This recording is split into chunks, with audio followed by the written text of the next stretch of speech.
Early memories of 2526 26th Avenue, SF, California.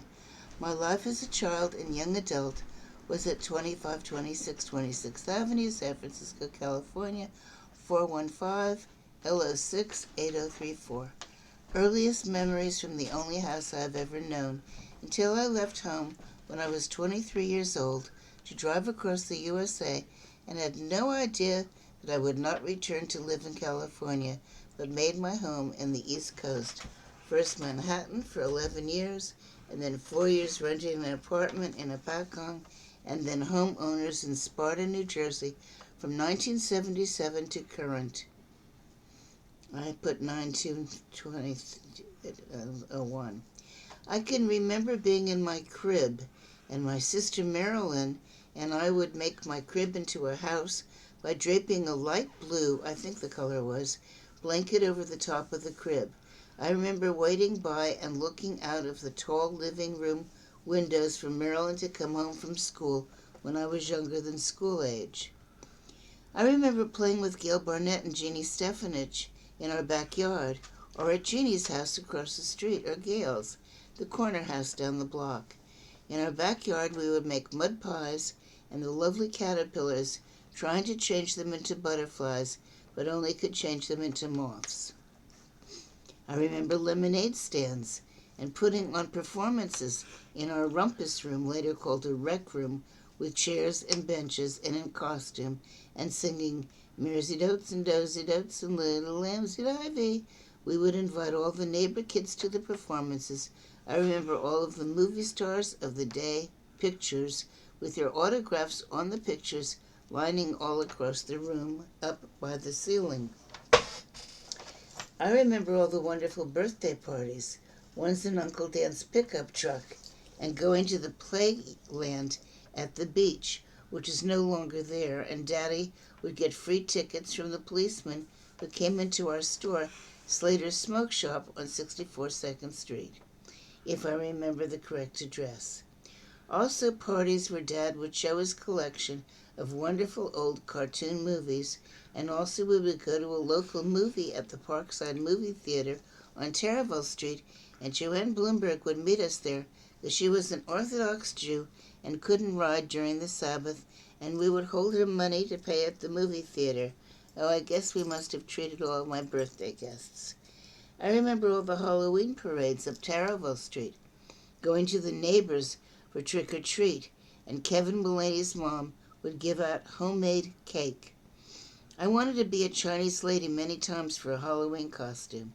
I remember dancing on May Day to the Maypole dance, which I loved, and I have pictures to remind me of it with Gail Barnett and at the park outside by the Parkside Library, and the lime green ballet costume with gathered bodice and chiffon skirt, and my other wine and light purple with sequins costume that I still have. I think my mom made the dance costumes for me. I remember my dance classes, which I loved so much. Tap, ballet, acrobat is what they called them in my day, and one teacher's name is in my memory, Tosca Lippi. I remember taking piano lessons with my sister Marilyn, with a teacher who wore her hair in a bun, and I enjoyed it, but Marilyn wasn't interested, and no one bothered to ask me if I wanted to continue, which I did. I remember playing down by the park and taking my favorite doll with me and crawling through some pipes which gave her tar on the forehead, which I never washed off, and playing against the boys on the hill by the park. A swinging on the tire, which was attached with a rope hanging from a branch of the tree, across the hill, which was really fun, and playing tennis with Gail at the corner park also. I remember going to Parkside Grammar School and walking there 2 blocks away with my sister and my lunch pail and the cubby hall where we would put our coats away, and on rainy days our raincoats, yellow plastic with hoods, and rain boots, and the wet smells of the rain in the cubby holes, and the nervous feeling of starting a new day at school. I was always a nervous, shy child, It was the same kind of smell, only magnified, that I would observe when we went to the big swimming pool in Calistoga and went into the dressing room, wet and musty, and a unique smell. I remember Joanne Bloomberg and I were able to eat white bread and butter and milk in cartons between classes, sitting outside in the sun because we were both supposed to gain weight. I remember playing in the yard at school in recess, and the one time I got into trouble in the yard at lunchtime. I'll talk about that in incident later, because I just thought of other memories that I want to write about before I forget. I remember coming home from Bobby's, SF California family's way of saying Bubba, which is grandma in Yiddish, house at Hanukkah, Christmas time, with gifts like one of my favorites, which was a red wagon. Loved that. I remember the doll bunk beds. I can remember seeing for the first time at the red ribbon on the handle. Remember the doll bunk beds. I can remember seeing for the first time at the bottom of the stairs in the basement my blue Hudson bike with the big red ribbon on the handlebars. It may have been secondhand, I forget, but I didn't care. It was in perfect condition. I remember a wood burning kit and a magic kit, and of course many different dolls. And I remember straw knit dress that Aunt Frida made for me that scratched and was uncomfortable, and I thought it made me look stiff, and even cut it into two pieces, top and skirt, and still I wasn't comfortable wearing it, and it was a shame because it was a lot of work for her to make. I remember in junior high school getting my suit that was popular for my friend. I forget her name, but she was Greek or something else, and her dad had a wholesale showroom that we bought it at. I still love suits today. Aunt Bee would give us pretty slips from nice stores for gifts, and Aunt Molly and Uncle Dan would always shower us with gifts. One day when I was sick and home from school, Aunt Molly came over with a beach towel that had a picture of an umbrella on it, and it had my name on the umbrella, and I loved that. I remember all the Hanukkahs with the gifts, like pencils.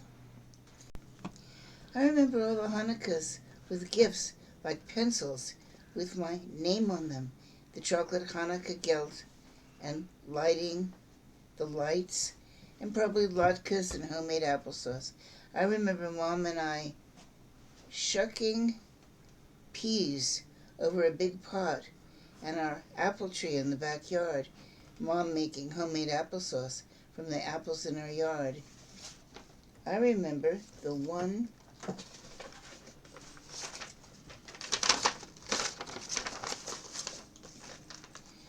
time I was stung by a bee on the back of my neck when I was about 9 in my backyard. I remember playing in the sunroom, playing Parcheesi, which was my favorite, along with jacks. My hands were double jointed, so I was good at it, and Monopoly, which I really didn't have the patience for it. I often played with Gail Barnett. I remember the long yellow bookshelves along the walls of the sunroom, and playing store with Daddy's notepads from our store, and all her toys in the bookshelves. It was one of those days that Gail made me cry, or at least upset, by telling me that I had killed her God. Gail was Catholic. Her mom was Catholic and Dad Jewish, and they went to Catholic schools, stayed out for the Jewish holidays, and her dad was friends with the priests. But every year I would ask my parents to have a Christmas tree. Also wanted a convertible like the Barnetts had too, and we wouldn't have either, but I would go to Gail's house, help decorate their big tree. From my earlier years, I had a crush on Malcolm, Gail's older brother, who was very good looking, as were all the 5 Barnett kids. Arlene, Gail's older sister, and my sister would sometimes tease me about it. Barney, Gail's other brother, was born without a tailbone, so he was unable to walk and would scoot around in a flexi, sled on wheels is called. I would go with Gail and her mom to visit him at the Shriners Hospital when he would have operations or whatever. We would waved to him from the windows outside. He later married and became the president of the Sausalito Yacht Club. Terrific family, and we spent many, many days together. Jeannie Steffner's father was a policeman. He was the only dad that I knew that had weights in his garage. There were four of us Jewish girls in my grade school class: Joanne Bloomberg, Linda Setzer, Marilyn Braverman, and myself. During Passover holiday, when we would eat matzahs instead of bread, we would all bring to school sandwiches made with matzahs instead of bread. When we would decide whose house we would go to, I would often win, and they would come to mine because I had the most dolls. When we would go to Joanne's house, her mom was often in her bathrobe, beds unmade, and Joanne and I would wash the dishes for her while Joanne would teach me songs like "The Hannibal King with the big nose ring fell in love with the dusky maid," or "Abba dabba dabba dabba dabba dabba dabba said the monkey to the chimp." Or we would play in her yard. She had a small pond with a frog in it. Her dad would come home and call her Princess. And when I stayed with Marilyn Braverman in England, when I was visiting my son Jake, who was going to Imperial College of the University of London, she and I remembered the birthday party at Joanne Bloomberg's, when she got a big box, opened it in a smaller box, and on until a very small box, and in it a ring with a tiny little diamond, and we never forgot it, even when we were adults. When I would visit Linda Setzer, her mom would always say, "Every dog has his day," etc. And I would be invited to dinner, and Mrs. Setzer was a teacher, and Mr. Setzer a lawyer. He would ask questions to Jerry, Linda's younger brother, and myself, making me nervous that I wouldn't know the answers, like, "What is the address of my dad's store?" and other questions. Judy, and Linda's older sister, married a Jewish doctor and lived in Beverly